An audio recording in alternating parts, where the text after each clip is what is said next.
In this week 6 of our lecture notes, we're going to talk about business applications. And this is a really important section because I think that as you move through life, you're going to use the information we have in this section real often. But we're going to start with simple interest. And simple interest is in contrast to compound interest, which we're going to talk about in just a minute. But simple interest is where you simply take a constant percentage and apply it to the number of periods that you're going to leave something invested. For example, if you have some amount of money that you want to invest at this interest rate for this amount of time, that is going to give you your interest. In other words, interest equals principal, or the amount of money that you're going to invest or borrow, the rate per period, and the number of periods that it's going to be invested. Unless you're told a specific period, we will assume it is for a year.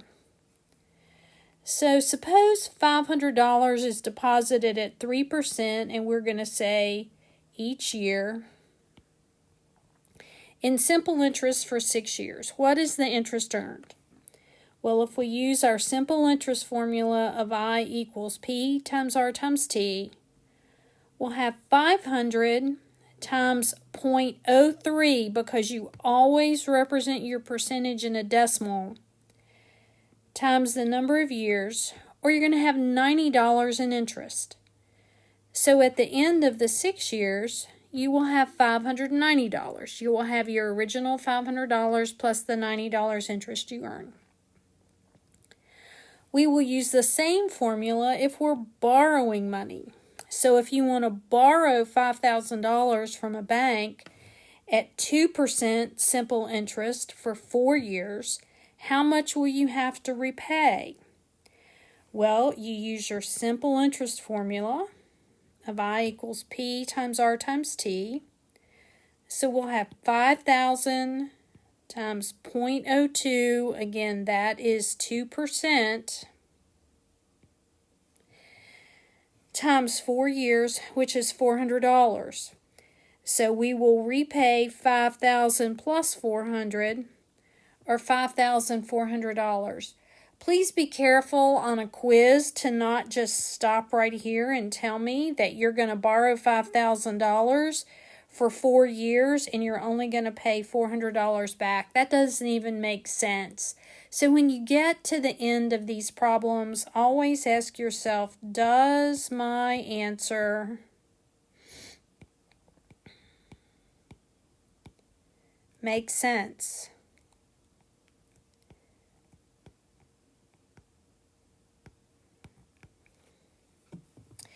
Now, as long as you know any 3 of these 4 things, you can calculate the other.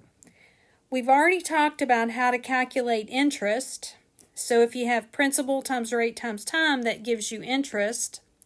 But you can also calculate time. If you have the interest and the principal and the rate, you can back into the time. And you can calculate the rate if you have principal, interest, and time. You can calculate the rate just by dividing and doing algebra. So look through these 2 steps and make sure you understand how I did that. But when you have 4 items, as long as you are given 3 of them, you can always find the 4th one. We can use these same concepts to calculate the future value of any investment. That is going to be the amount that any sum of money will grow to be in the future. So future value is going to be your principal plus your interest. So future value is going to be principal plus, and remember, interest was PRT. So we just used PRT in this equation. If we factor out a p, since we have a p in this term and a p in that term, we're going to have p equals 1 plus RT. We often use just a capital A to represent the amount for future value. So we're going to come to a general form that is A equals P times 1 plus RT.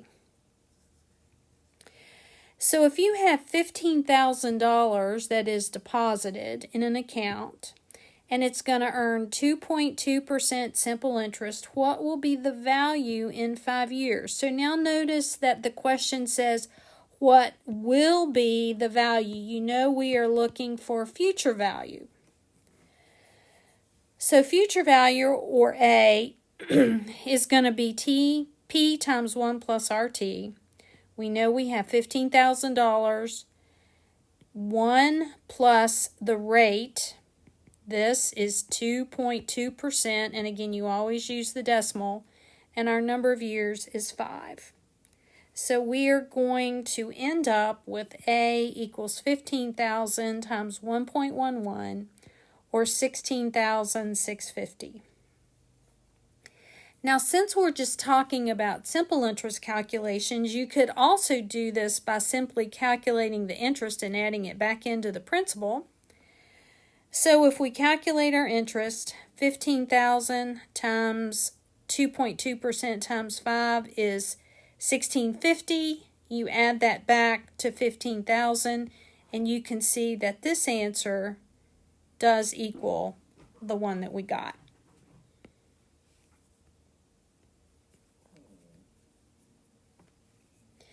You can also use these formulas to determine the present value, or what needs to be invested now to have a future value or a target goal. Sometimes people will like to know how much do I need to invest now so that in 10 years when my child goes to college, I'll have enough, or something like that. So suppose you want to have $5,000 in 3 years and you learn that you can earn 1.8% simple interest. How much do you need to invest today or now? So if you know you have a future value of 5,000, that is going to be our A, and we'll still use our P times 1 plus R times T.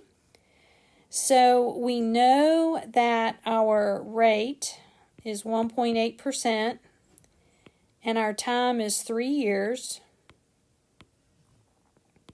So when we multiply those together, we're going to have A equals P times 1 plus 0.54.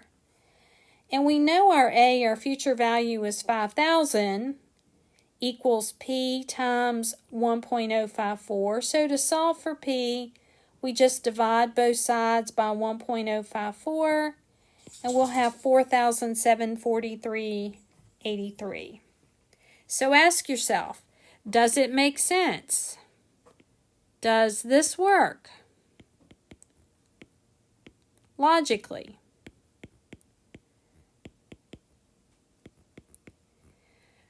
Well, if you found a number right here that was greater than 5,000, you can probably assume that you have a mistake somewhere, because you know your present value, or what it's worth today, has to be less than what it's going to be in the future, because you are earning interest. So make sure your present value is always less than your future value when you're doing these problems.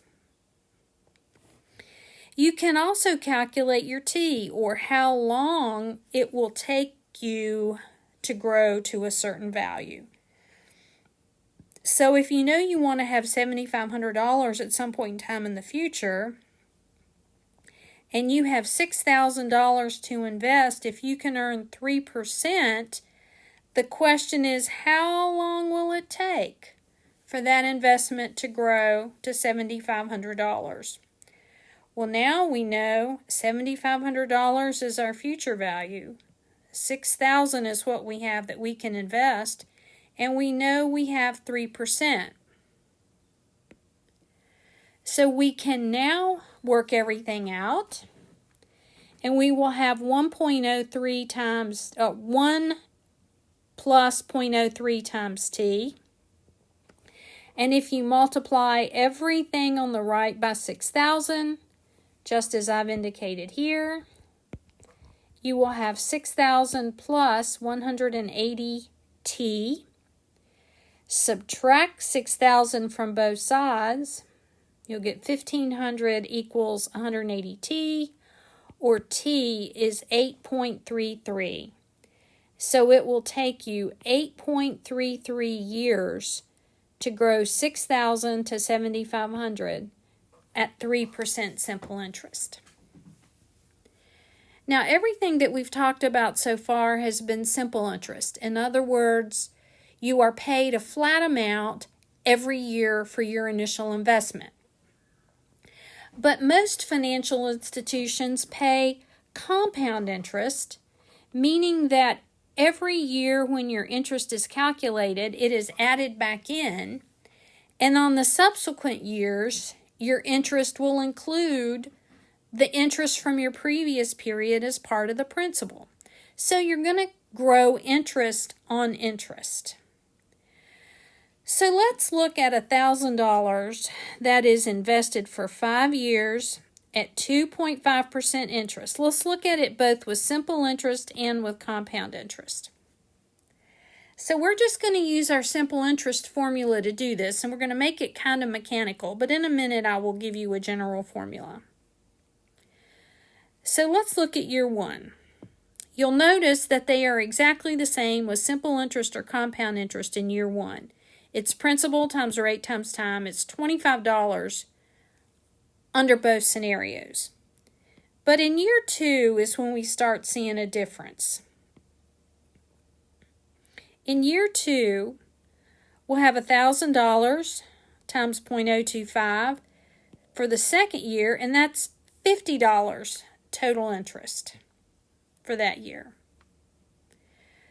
But you can see that if we use compound interest, we're going to have $1,000 plus our $25 at 0.025 for 1 year is $25.63. So under this scenario, we will have earned $50.63 compared to this $50 right here. Again, if we left it for 3 years with simple interest, we would have $25 more. You can see this is growing up by increments of $25. They are staying the same each year.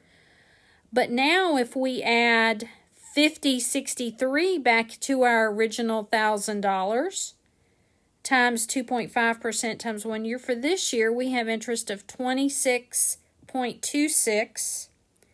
When we add that back to our total, you'll see that'll be $76.89, which is more than the $75 we have here, and so on. So if we go through all 5 years, under simple interest scenario, we will grow our $1,000 to $1,125. And under the compound interest scenario, it'll grow to $1,131.42. So you can see there is a benefit to having compound interest over simple interest. You are earning interest on your interest. So the general formula for compound interest, A, future amount, is going to equal principal times 1 plus rate raised to the n, which is your number of periods.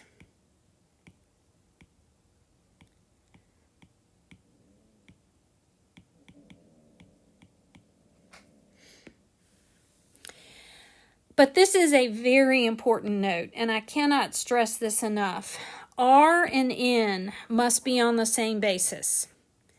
In other words, R is the interest rate per period, and N is the number of periods.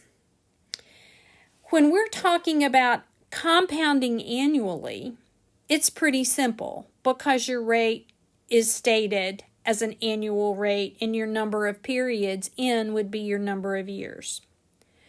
But compounding can occur semi-annually, quarterly, monthly, daily, or continuously. We are not going to focus a lot on continuous compounding, but we will introduce just how to calculate it, because you do have to use natural logs to calculate interest compounding continuously. But we're going to focus primarily on annual, semi-annual, quarterly, monthly, and daily. Annual compounding means it is compounded one time per year. Semi-annual compounding means it's compounded twice per year. Monthly compounding means it's compounded 4 times per year.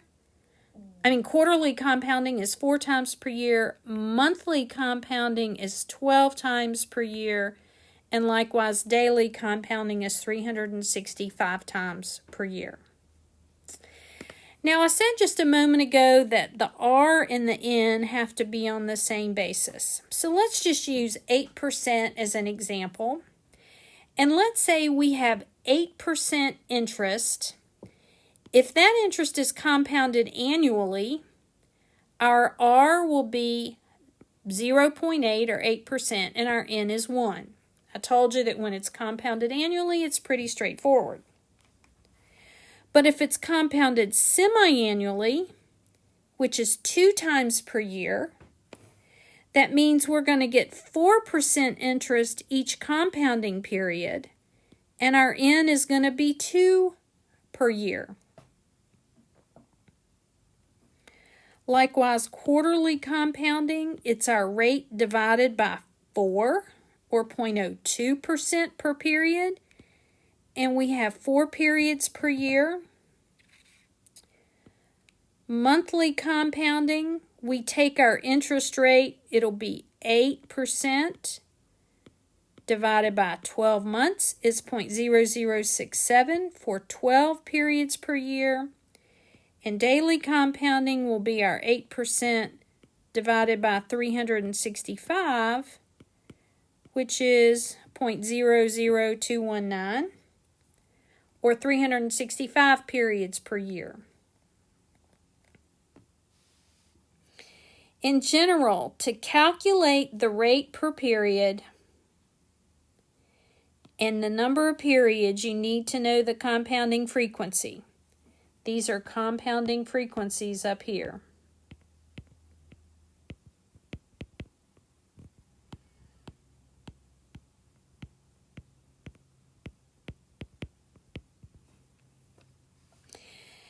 So if you invest $4,000 in a savings plan at 2% compounded semi-annually, how much money do you have after 2 years? Again, always calculate the interest rate and the times based on the periods you have to start with. So semi-annual compounding means 2 times per year. So the interest rate is going to be 2% divided by 2, or 1% per compounding period. And the number of periods in is going to be 2 periods per year for 2 years, or it's going to be 4 compounding periods. When we put that into our standard formula, we know that A, our future value, remember this is future value, is going to be 4,000 times 1 plus 0.01 to the 4th. Or 4,000 times 1.0406, because you have to take 1.01 and raise that whole thing to the 4th. And that is right here. Or 4,162.42. So your $4,000 grows to $4,162.42 after 2 years at 2% interest, compounded semi-annually. Likewise, let's say we have $5,000 and we're going to invest it for 10 years at 5% compounded quarterly. So quarterly means 4 times each year it's going to compound. So our interest rate is going to be 5% divided by 4, or 1.25. Stated as a decimal is 0.0125. And 4 periods per year for 10 years is 40 periods. So we add our future value is going to be 5,000 times 1 plus 0.0125 from right here, and 40 from right there. So once you put that in your calculator, you're going to have 5,000 times 1.643619, or 8,218.10. So after 10 years, your $5,000 investment will grow to over $8,000 if you can earn 5% compounded quarterly. Now let's look at what would happen if we compound that interest daily. Same process. We're just going to take our 5% and divide it by 365, which gives us a great big decimal of 0.000136669. 365 periods over 10 years is 3,650 compounding periods. Using the same formula, 5,000 times 1.0013669 raised to the 3,650th power is 824343. You can see that compounding daily makes a little bit of difference in how much interest you earn over the long time. Now you do have some problems at the end of this chapter on page 3637. I would like for you to do problems 1 through 6, and on page 53, problems 1 through 6.